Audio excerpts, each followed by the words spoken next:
Good morning, class 10. Let us start a new chapter in Reader today, Glimpses of India. A baker from Goa.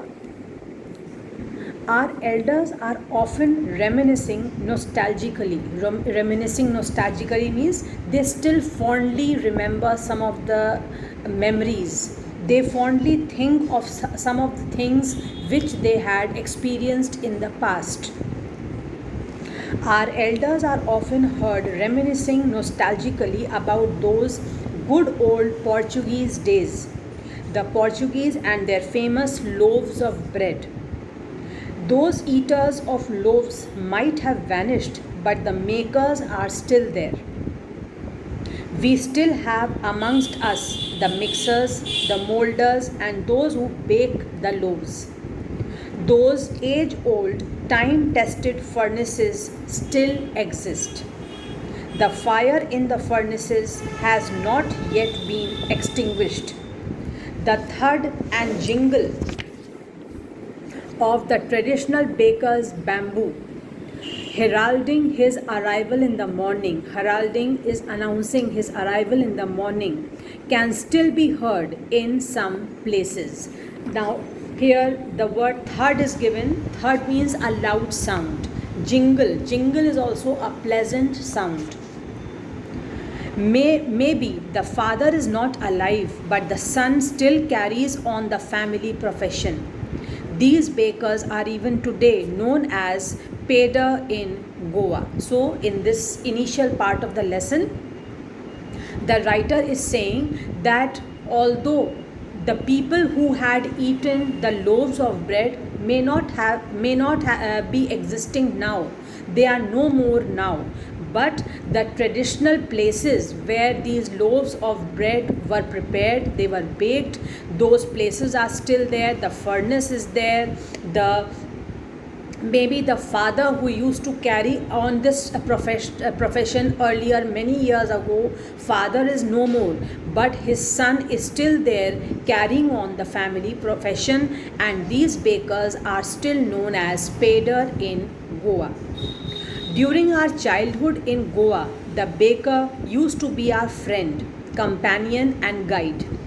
He used to come at least twice a day. Once when we set out in the morning on his selling ground, and then again when he returned after emptying his huge basket. The jingling thud of his bamboo woke us up from sleep, and we ran to meet and greet him. Why was it so? Was it for the love of the loaf? Not at all. The loaves were bought by some Pasquine or Bastine, the maidservant of the house. What we longed for were those bread bangles which we chose carefully. Sometimes it was sweet bread of special make. That means some special quality sweet bread. The baker made his musical entry on the scene with the jhang jhang sound of his specially made bamboo stuff. On one hand supported the basket on his head, and the other banged the bamboo on the ground. He would greet the lady of the house with good morning, and then place his basket on the vertical bamboo. We kids would be pushed aside with a mild rebuke, and the loaves would be delivered to the servant. But we would not give up. We would climb a bench or a parapet and peep into the basket somehow. I can still recall the typical fragrance of those loaves. Loaves for the elders and the bangles for the children. Then we did not even care to brush our teeth or wash our mouths properly. And why should we? Who would take the trouble of plucking the mango leaf for the toothbrush? And why was it necessary at all? The tiger never brushed his teeth, so he is comparing himself with the tiger. Hot tea could wash and clean up everything so nicely after all. Marriage gifts are meaningless without the sweet bread known as the bowl, just as a party or a feast loses its charm without bread. Not enough can be said to show how important a baker can be for a village.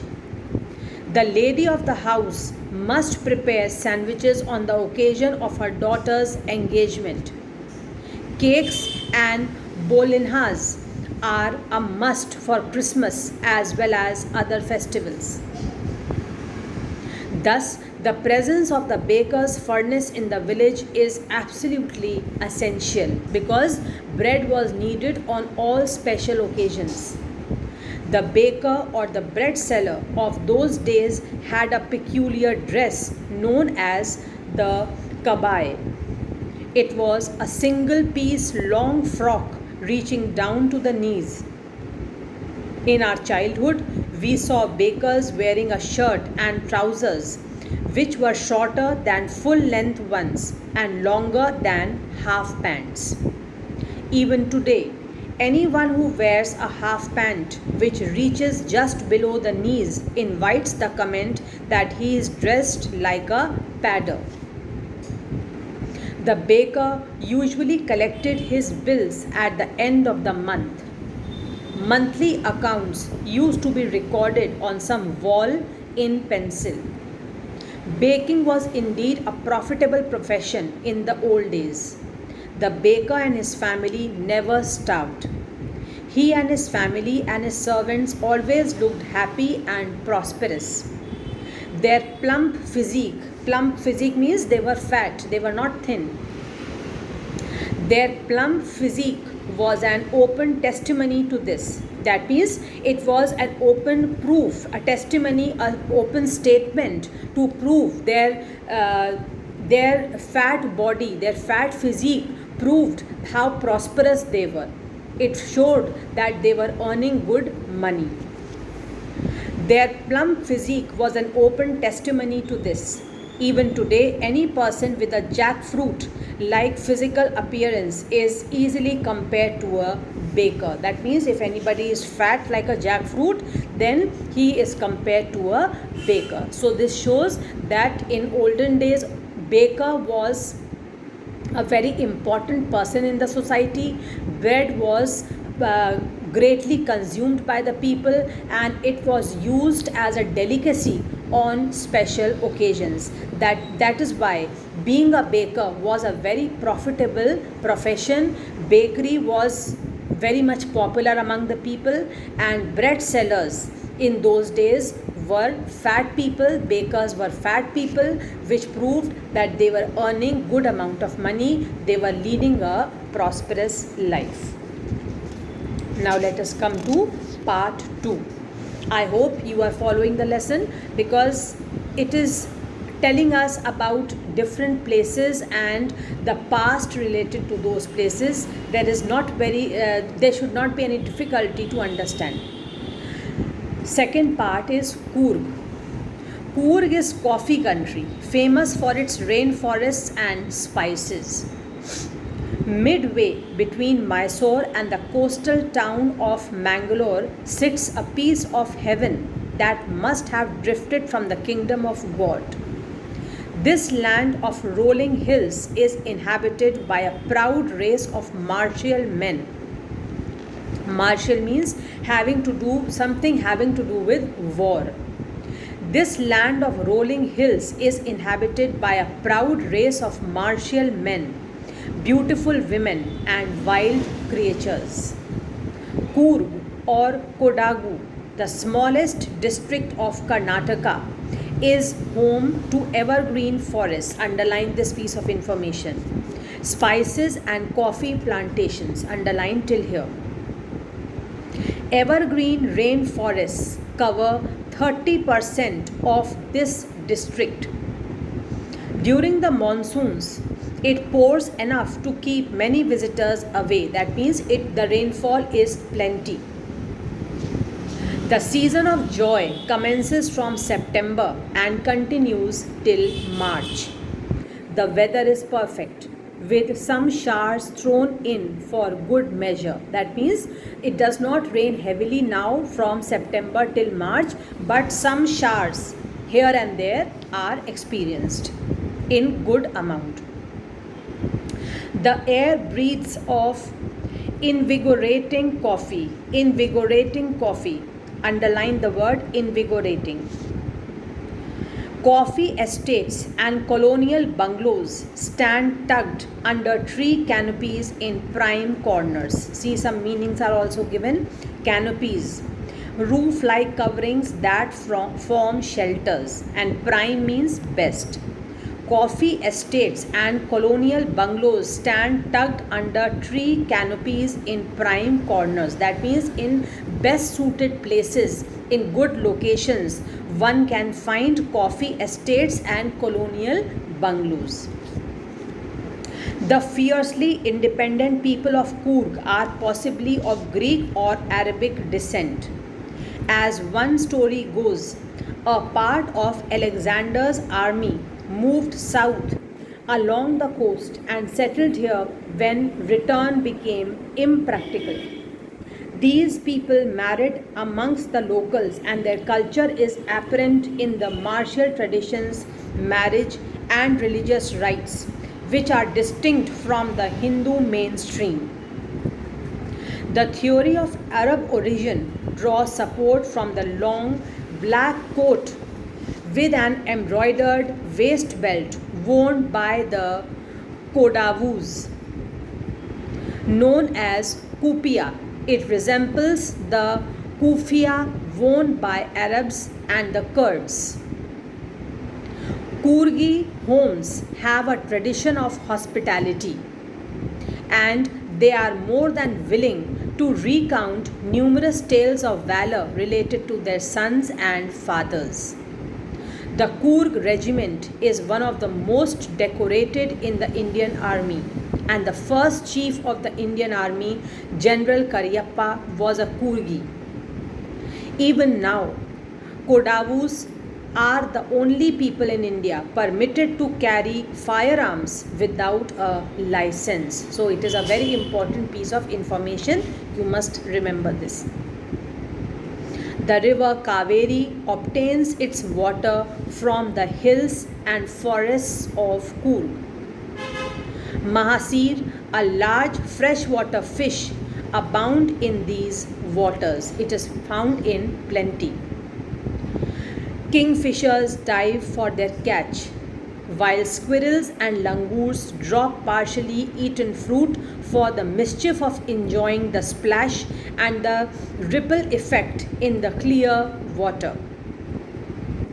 Elephants enjoy being bathed and scrubbed in the river by their mahouts. So, from this paragraph, we can easily come to a conclusion that Coorg is a place where various animals are found.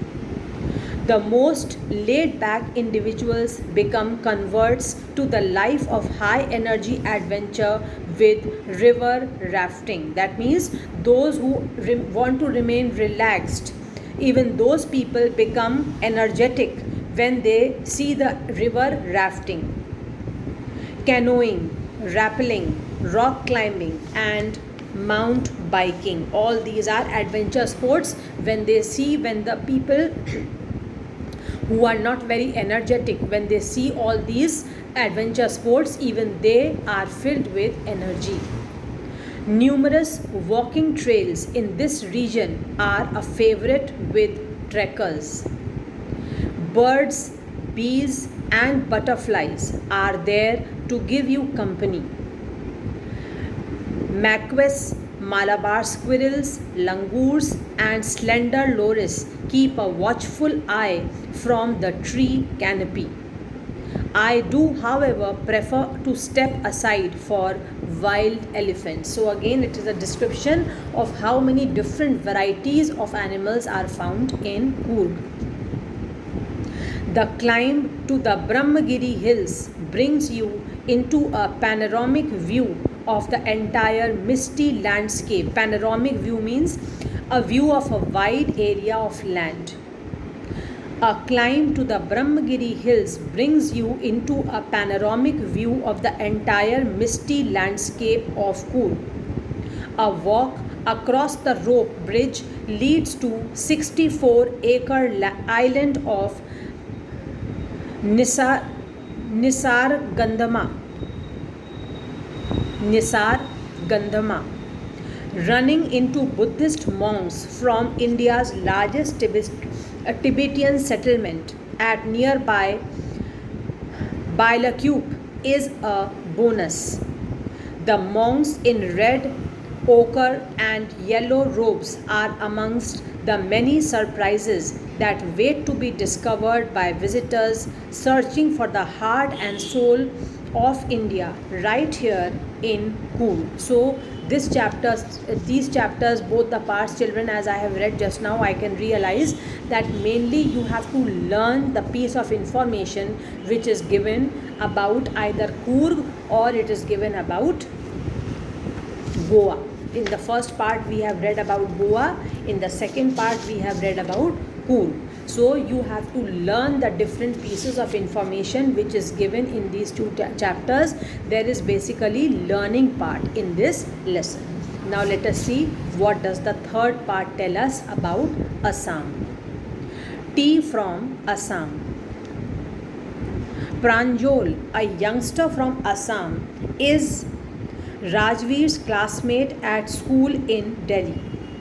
Pranjal's father is the manager of a tea garden in Upper Assam, and Pranjal has invited Rajveer to visit his home during the summer vacation.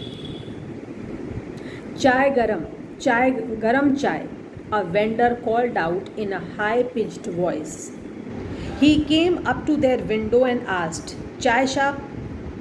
"Give us 2 cups," Pranjal said. They sipped the steaming hot liquid. Almost everyone in their compartment was drinking tea too. "Do you know that over 80 crore cups of tea are drunk every day throughout the world?" Rajveer said. "Phew," exclaimed Pranjal. "Tea really is very popular." The train pulled out of the station. Pranjal buried his nose in his detective book again. Rajveer too was an ardent fan of detective stories, but at the moment he was keener on looking at the beautiful scenery. It was green everywhere. Rajveer had never seen so much greenery before. Then the soft green paddy fields gave way to tea bushes. It was a magnificent view. Against the backdrop of densely wooded hills, a sea of tea bushes stretched as far as the eye could see. Dwarfing the tiny tea plants were tall, sturdy shade tree, and amidst the orderly rows of bushes busily moved doll-like figures. Who were these? Those who pluck tea leaves in the tea gardens. In the distance was an ugly building with smoke billowing out of tall chimneys, coming out of tall chimneys. "Hey, a tea garden!" Rajveer cried excitedly. Pranjal, who had been born and brought up on a plantation, didn't share Rajveer's excitement. "Oh, this is tea country now," he said. "Assam has the largest concentration of plantations in the world. You will see enough gardens to last you a lifetime." I have been reading as much as I could about tea," Rajveer said. "No one really knows who discovered tea, but there are many legends." "What legends?" "Well, there's the one about the Chinese emperor who always boiled water before drinking it. One day, a few leaves of the twigs burning under the pot fell into the water, giving it a delicious flavor. It is said they were tea leaves." "Tell me another," scoffed Pranjal. "We have an Indian legend too. Bodhidharma, An ancient Buddhist ascetic cut off his eyelids because he felt sleepy during meditations. 10 tea plants grew out of the eyelids. The leaves of these plants, when put in hot water and drunk, banished sleep. So, these are stories how tea must have originated. Tea was first drunk in China, Rajveer added, as far back as 2700 BC. In fact, words such as tea, chai, and chini are from Chinese.